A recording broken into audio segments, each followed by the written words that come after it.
উৎসব উদযাপন পরিষদের পক্ষ থেকে শারদীয় শুভেচ্ছা এবং অভিনন্দন জানাচ্ছি। সেই সাথে আজকে আমাদের সনাতনী ভক্তবৃন্দের উদ্দেশ্যে কিছু বলার জন্য সবাই অনুরোধ জানাচ্ছি।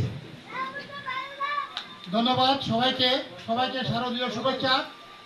আমরা বাংলাদেশ জামাত ইসলামী হাটাজারি উপজেলা সংগঠনের পক্ষ থেকে এসেছি আমাদের হাটাজারি উপজেলার নেতৃবৃন্দ আপনাদের সাথে দেখা করার জন্য।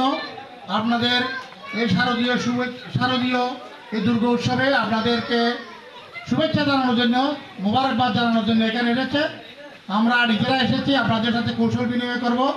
বাংলাদেশ একটি সাম্প্রদায়িক সম্প্রীতির দেশ। আমরা এখানে সংখ্যাগুরু সংখ্যালঘু বলতে কিছু নেই। আমরা সবাই বাংলাদেশি, আমরা সবাই দেশের নাগরিক। আমরা সবাই এখানে ঐক্যবদ্ধভাবে এখানে আমরা বসবাস করছি এবং ভবিষ্যতেও থাকবো।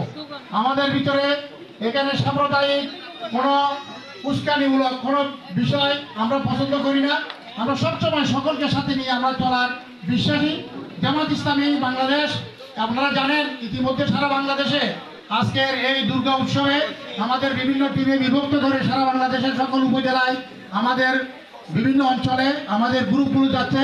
সেই ধারাবাহিকতায় আজকে আমরা এখানে হাটাজারি উপজেলার পৌরসভায় বিভিন্ন উৎসবে আমরা গিয়েছি।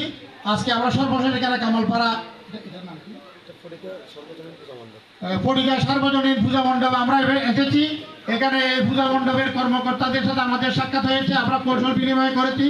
আপনাদের এই পূজা সুন্দর হোক, সার্থক হোক এবং আমরা সবাই যাতে বাংলাদেশের সবাই মিলেমিশে থাকতে পারি, চলতে পারি, সে প্রত্যাশা ব্যক্ত করে আপনাদের পূজা সুন্দরভাবে সাফল্যমণ্ডিতভাবে পালন করতে পারেন আপনারা, সেই প্রত্যাশা ব্যক্ত করে আপনাদের সকলের দীর্ঘায়ু কামনা করে আমি সংক্ষিপ্ত বক্তব্য শেষ করছি। সবাইকে ধন্যবাদ।